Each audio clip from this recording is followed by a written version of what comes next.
Bonjour, aujourd'hui on s'attaque à un monument, une des tragédies les plus profondes de la littérature russe, pour essayer de démêler ensemble le fil de cette histoire incroyable.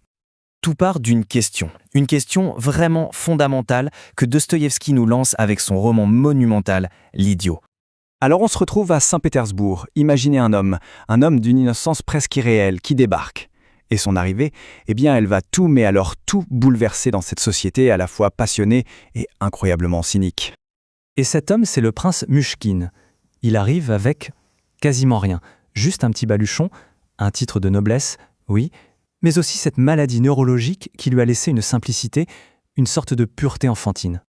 Mais attention, ce qui est vraiment fascinant chez lui, c'est sa capacité à voir dans les gens, à lire dans leur âme. Et il le fait avec une franchise, complètement déconcertante. Même face à la femme du général, qui est pourtant une de ses parentes.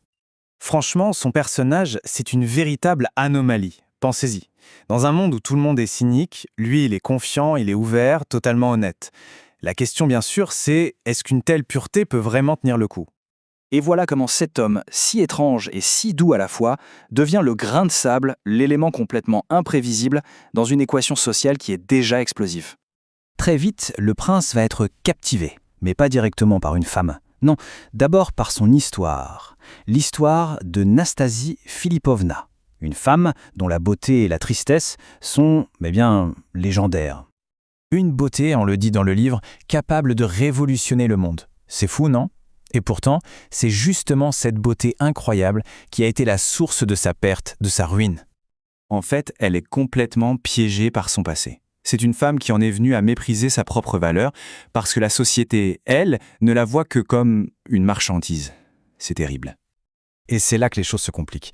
Parce qu'en voulant sauver Nastasie par pure compassion, le prince va se retrouver face à un rival. Un homme qui, lui, ne veut pas la sauver. Il veut la posséder. C'est le riche et brutal marchand Parfiono Gogojin. On ne pourrait pas imaginer deux visions de l'amour plus opposées. D'un côté, on a l'amour-compassion. De l'autre, l'amour-possession, la passion brute. C'est vraiment le conflit éternel entre le spirituel et le charnel. Pour Rogojin, c'est simple. Son amour est une force dévorante, presque violente.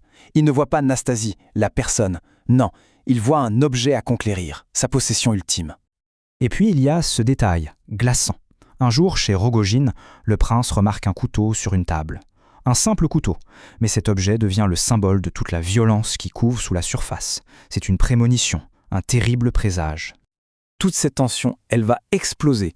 Le point culminant, c'est la fête d'anniversaire de Nastasie. C'est là, ce soir-là, qu'elle doit choisir son destin. Et voilà que Rogojin débarque. Et il ne vient pas les mains vides. Il pose une fortune sur la table, un véritable prix pour l'acheter, pour la réclamer comme sa femme.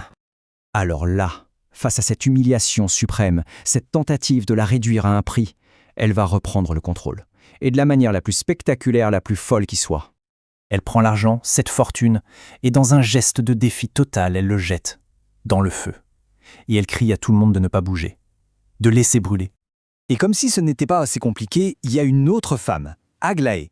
Elle représente le monde respectable. Elle est fascinée par la pureté du prince, mais en même temps, elle est complètement révulsée par son lien avec Nastasie, la femme déchue.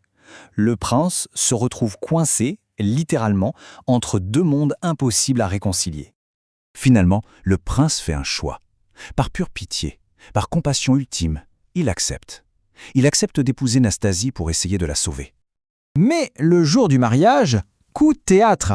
Au pied de l'autel, elle s'enfuit. Pourquoi ? Parce qu'elle se sent indigne de la bonté du prince. Alors elle choisit l'obscurité, la seule chose qu'elle pense vraiment mériter. Et elle sait où ça l'amène. Dans une lettre, c'est glaçant. Elle révèle sa terreur. Elle est complètement lucide sur le fait qu'en choisissant Rogojin, elle choisit sa propre mort.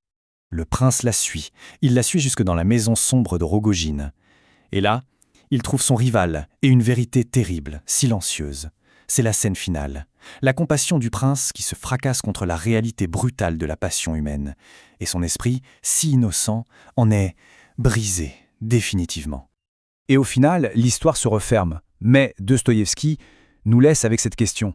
Une question qui hante, vraiment. Une personne parfaitement bonne peut-elle survivre dans un monde si imparfait ? Ou est-ce que, au contraire, sa bonté même est ce qui la condamne, ce qui cause inévitablement sa destruction ?